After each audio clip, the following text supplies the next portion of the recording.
So Ragini, welcome, and Thank you.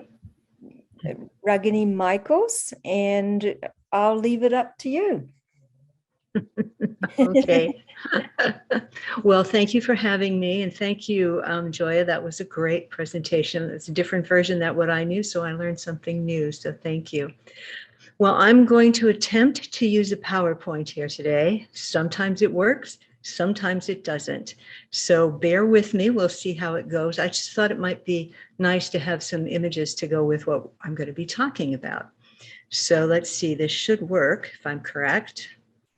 Let me get the full thing on here. And we need, wait a second, slideshow from the beginning. Yeah. Ah, there it worked. Yeah. Okay. And can you guys see me? Oh, yeah, you can. Okay. Yes. Great. Okay.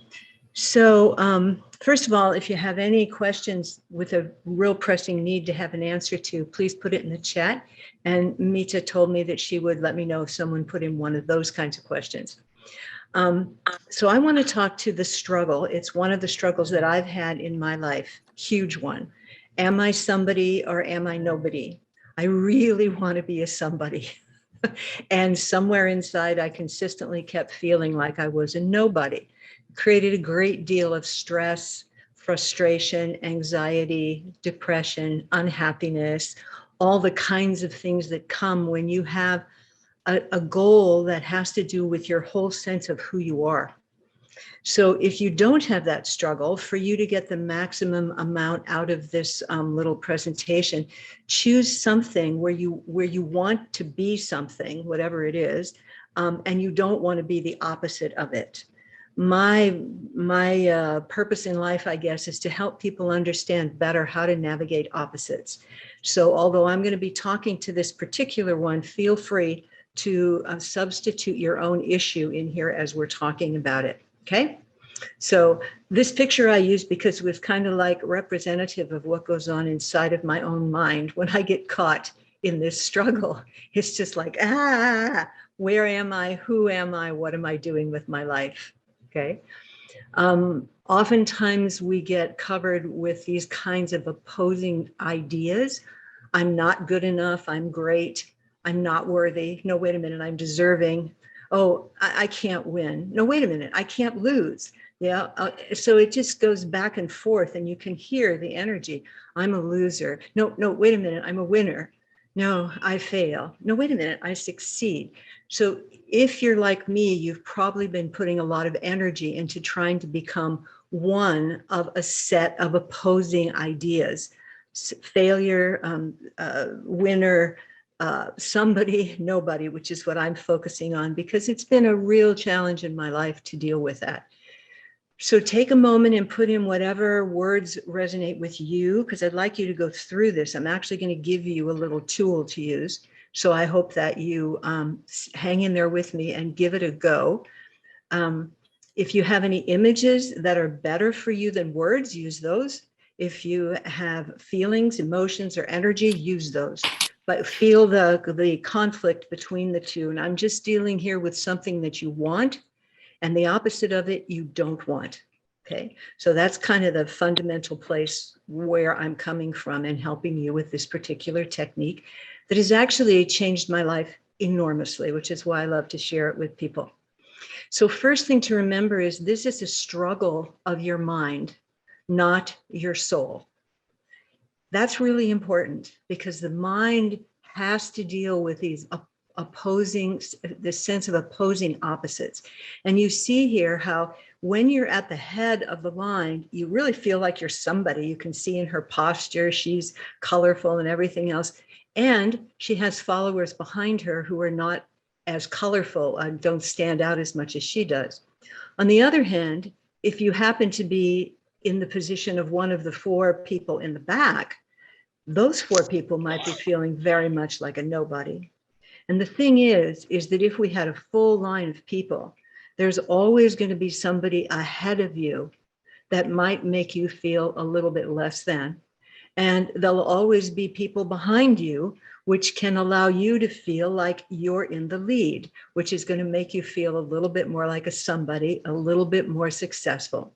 The key here is the struggle that goes on in the mind because it's trying to avoid being the thing that it doesn't want to be: a nobody, a failure, poor, ill, sad, lonely, separated.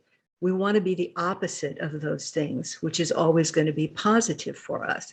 So understand that this is the struggle that goes in your mind. It's confined to the mind, not your soul. Now, however you define soul, I leave to you, but I'm talking about that aspect of your identity. Okay.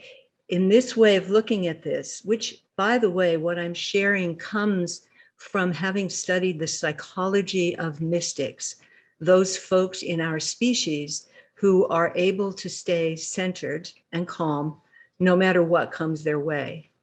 And I figure my background in NLP, neuro linguistic programming, was based in the notion that if any member of our species can do something with excellence, if we can figure out what they were doing, then we should be able to do it too. Okay. So I approach studying the psychology of the mystics from that perspective. And one of the things that is clear is what I'm sharing with you here today, which again has been incredibly helpful. So stay tuned in because I will give you the idea and the tool to work with it. So remember, you have a dual identity, which means you're both human, which is much easier to understand if you equate it with your mind. And you're also divine. And if you equate that with soul, it becomes sort of easier to say, okay, I have two identities. I don't just have a soul at one level. I am soul, I am human, I am both. It's a little confusing, but nevertheless, in my book Unflappable, I'll tell you exactly how those edicts and guidelines differ and conflict with each other, which is part of the issue those of us struggle with who are trying to be centered, present, mindful, no matter what comes our way. So in this issue that we're talking about here, soul comes to the rescue with a higher perspective. So the mind is stuck in this conflict, but the soul is able to come to the rescue with a higher perspective if we remember we have a dual identity. Okay, so in the human identity, the ego or personality, you all know this already, I'm sure, struggles to either cling to pleasure or avoid pain. So the mind is all about either pleasure or pain. That's it. That's what the mind is about. There's somebody wanting to get in there. Maybe I can click on it. Oh, I did. Okay. Yeah, done it. Okay. So the mind is, and the ego and personality, that's all it wants. It's polarized to pleasure and against pain. We all know what polarization is because we're living in it very clearly now. Excuse me, in our world. Soul, as we all know, relaxes with what unfolds because it perceives both the positive and the negative together as one harmonious whole. So you see in this image, here's the guy. He's got the final piece to the puzzle. How do I stay centered and calm? Oh my gosh, I have to embrace both the positive and the negative as one harmonious whole. This is the missing puzzle piece that became clear in studying the psychology of the mystics and finally found its way into a tool that we can actually use. So this is important, all right? So how do you get to the mind? Excuse me, how do you get from the mind to the soul? Your point of view is the key. This is the key. It's not a lot of other things. You can use a lot of other things, but the actual way, excuse me, to get from mind to soul, your being is your point of view. So, how come? Soul knows it is not the experience, which is very confusing. As you can see, this little guy with the question mark, the mind goes, what? I'm having the experience, right? I can feel it in my body. I can see it. I've got all the sensory evidence I need to know that it's I am experiencing it. So when the soul says, wait a minute, no, you're having the experience. You are experiencing it, but I'm the one. My job is to actually have the experience, not get caught in it. How does it do that? as you can see from the little guy, he gains some distance. And that's the desire of all the meditation, the mindfulness, all the work we're doing, is to get a little distance from the struggles of the mind, of the ego and the personality, so that we can just be present to the experience without getting trapped in it. That's the key. Because as soon as we're trapped in it, the identity becomes, I'm human, I am the experience. Soul says, I'm soul, I'm just having the experience. All right. It's like, you have hands, but you wouldn't say, I am my hands, would you? I don't think most of us would say that. So it's a fine distinction here. But if you're at the point where you're really struggling with this issue or any issue that's totally for one thing and against the other, this is a very great distinction to be able to bring to the table. Okay. So how do you do that? You shift to the biggest picture you can imagine. You zoom out, say, big, big, big picture. You see this guy's got the world in his hand now. That's a really big picture. It's not his little room or his little heart or his little body. It's the whole thing. And he's going to try and see that big picture and feel it and hear it, embracing all of this conflict going on, in our case here, between the desire to be somebody and to avoid being nobody, right? It's very interesting, isn't it? So is that actually enough to be able to just do that? Because here's the thing. I want to be clear on this.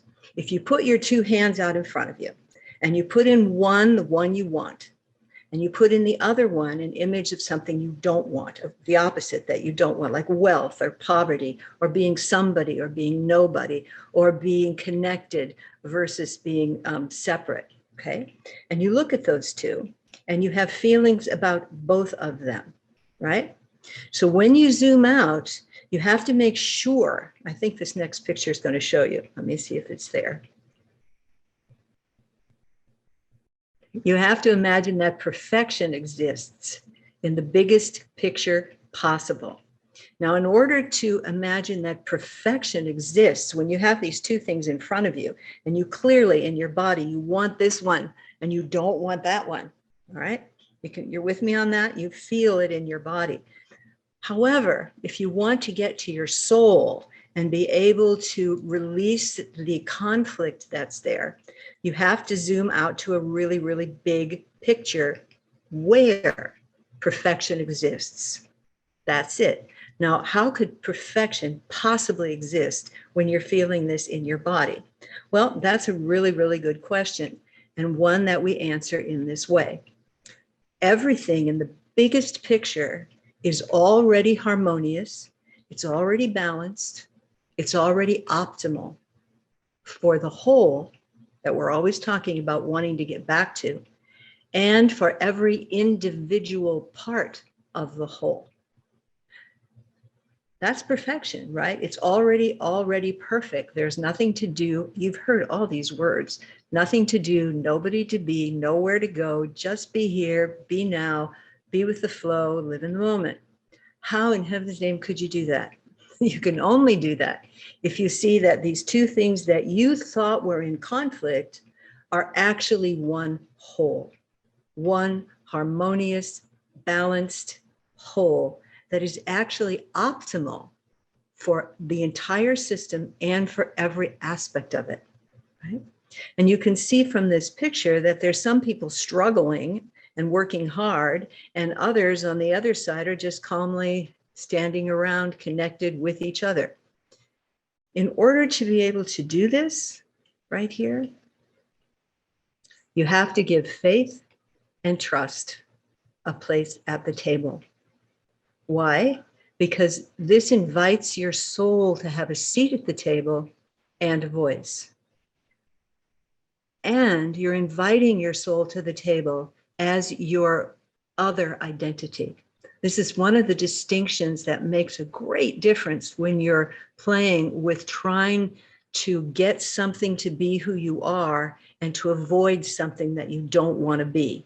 Okay, this is an identity issue. This is about your self-image, who you are. So in order to get out of that, which you cannot do without changing your perspective, because Everything in the mind is based on opposites that look like they're in conflict, but in actuality, they're actually one complementary whole. Because life is movement. It just goes, it's movement, right? And it moves back and forth between opposing opposites, whether it's day and night, or light and dark, win or lose, self or other, success or failure, alone, together, separate, connected. It goes on and on and on. In my book, Unflappable, in the back of that book, there's an appendix that has 149 basic sets of polar opposites that we all have to deal with in our everyday life, right? Every day. But we don't think about it. We're very, very committed to trying to be good people.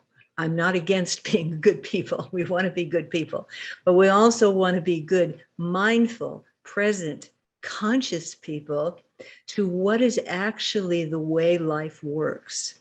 So this model, this way of looking at things that comes from the psychology of the mystics is really, really, really transformative.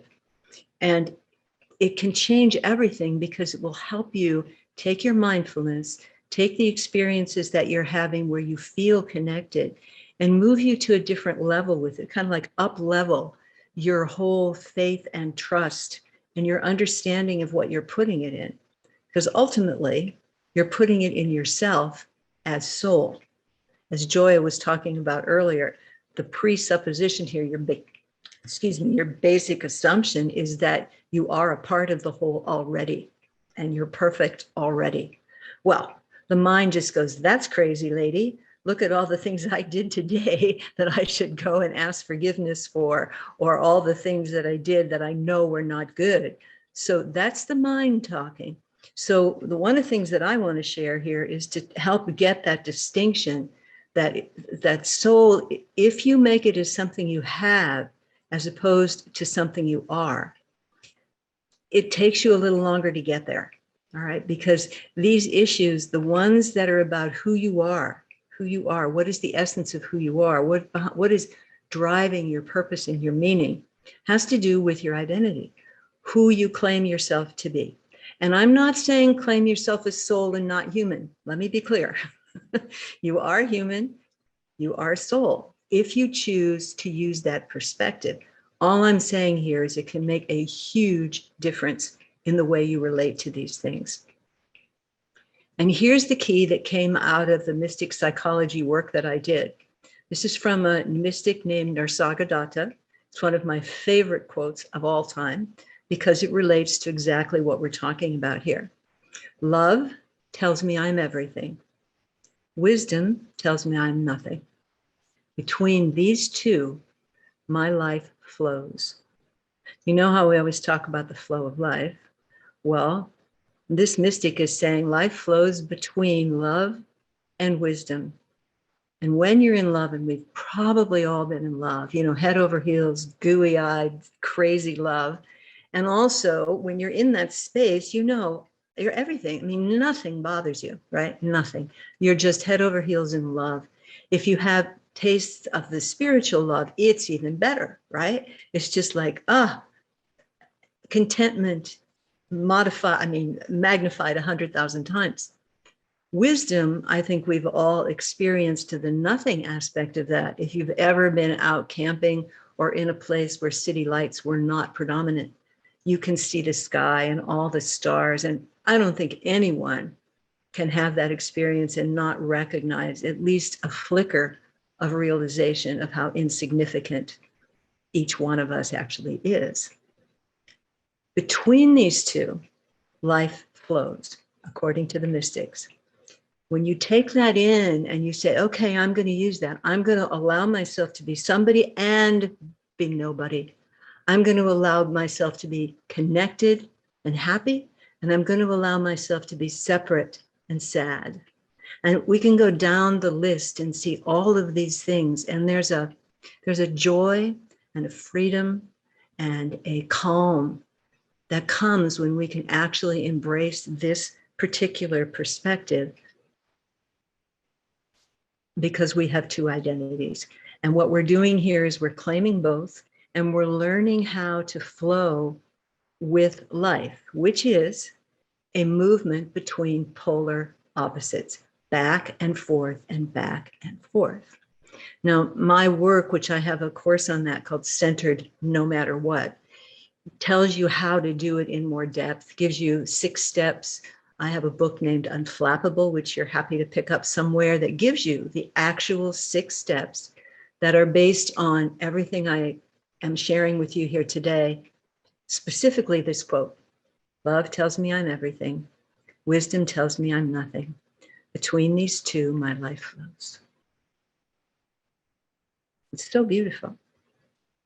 So if you put your hands out there in front of you, this conflict that you had, whether it's being somebody or nobody, and you zoom out to the bigger picture of you that your soul has, that says, I have the dual identity, right? I'm human and I'm soul.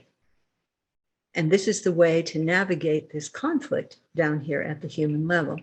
One is a higher perspective, is what I said earlier. Everything can change because life is constant movement and it's constant uncertainty. But if you know that wherever life takes you, you have the strength and the perspective, the view of how to navigate it with calm, because it's simply part of the flow that is, see if I can go backwards on this slide. Everything is harmonious, balanced, and optimal.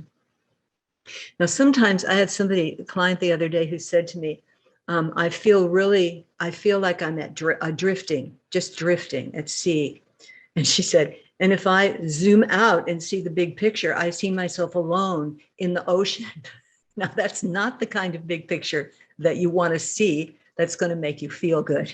All right. You don't want that kind of big picture. So I'm not saying zoom out from one of these two states. I'm not saying zoom out from one of this. I'm a somebody or I'm a nobody. I'm saying zoom out to where your faith, your trust in the reality of soul is there for you. Now, how that might look to you could be very different.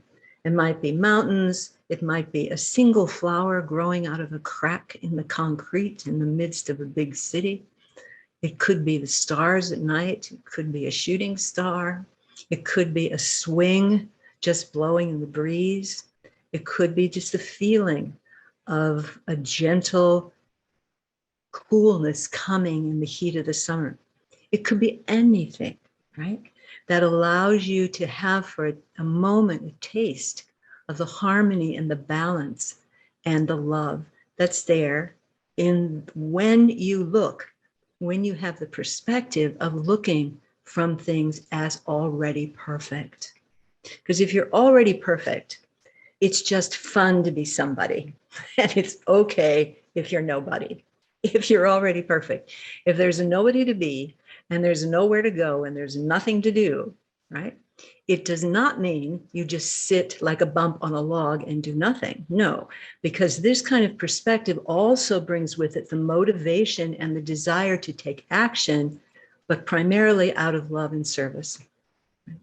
So I know all of you have experienced all of these things that I'm talking about, more than likely. But sometimes the mind needs a way to deal with it because it's confusing, and we are striving more often than not to get life to stop and be still somewhere. Just stop. I want to be still. Stop the world. I know there used to be a play that said, stop the world. I want to get off. Yeah, I'm sure we've all felt that. Oftentimes I feel it, 10, 20 times a day. It's just too much. But if we're living from, if these places of joy and wonder come from love, this kind of love that once we have it, we know this is what we want. And because it's there in us all, we're resonating with it. We talk about energy, we're talking about resonance, right? And we're talking about resilience a lot in today's world. We have to learn how to be more resilient, to stay present to the changes and the uncertainty and the threat of chaos and volatility that's surrounding us these days. Resilience means, how do you stay present? How do you stay balanced emotionally in the presence of all these challenges? This will tell you how to do it. And it's a very specific 6-step technique, which again is in my book. If you want to pick up the book, it's called Unflappable. Or you can check out my course that I have, because I think Mita put that up somewhere. It's called Centered No Yes, Matter I've What.com. just put all Yeah. your links up right now, Yeah. Okay. including your book link. So thank you. Yeah, I mean, I'm so thrilled with this information. I'd love to share it. It's been so helpful to me and thousands of other people that I have shared it with. And it, you know, I had a lot of people help me actually create this as well, who are meditators and people who are on their journey back home to some soul level. So when you can accept this notion that any two seemingly opposed experiences become one harmonious whole, when you can accept that, the yin yang of life, which almost everybody I ever meet say, yeah, I get the law of polarity. Getting the law of polarity intellectually is not the same as being able to navigate its reality of constant change and movement between two seemingly opposing experiences. So when you can do that, and I love this picture, I didn't put up where it was from, but it's from Photolia, just to give them credit for it. But it's such a beautiful picture, because that solidity of the yin yang notion, you know, yin yang, yeah, I get it. And what the mind does, the mind puts it aside and says, yeah, I got it. I understand the law of polarity. The soul is like, oh, give me more, give me more. I want to understand that, right? Because it intuitively knows there's something here. Look at what happens in the water there, where the two blend together, that are still separate, but they blend together in a pattern, in a way of being one harmonious whole, because it's in constant motion. So my point here today was to try and give you a way to deal with, again, the thing that has been a real challenge in my life. Probably the biggest challenge is getting unhooked from the idea of being a nobody and opening to the possibility of being a somebody. And of course, part of that is what brought me into this deep awareness that I was for being somebody and against being nobody. The change that happens is that both are always there, and there's a rhythm to it. You're somebody in certain circumstances, and then 2 minutes later, you're nobody, right? You feel really good in certain situations, and 2 minutes later, you feel really bad about the situation. Life is movement. So how do you navigate the movement? Step number 1, you understand it's a movement between polar opposites. Step number 2, you learn how to move in that rhythm with life instead of trying to stop it and say, I only want half of life, please. I don't want the other half. So I love that picture. I hate to go off this slide because I really love it. Anyway, I want to thank you for your interest in this topic. I hope you were interested in it. And regardless of the next step in your life, as always, I hope that you find you happy, centered, and peaceful no matter what comes your way.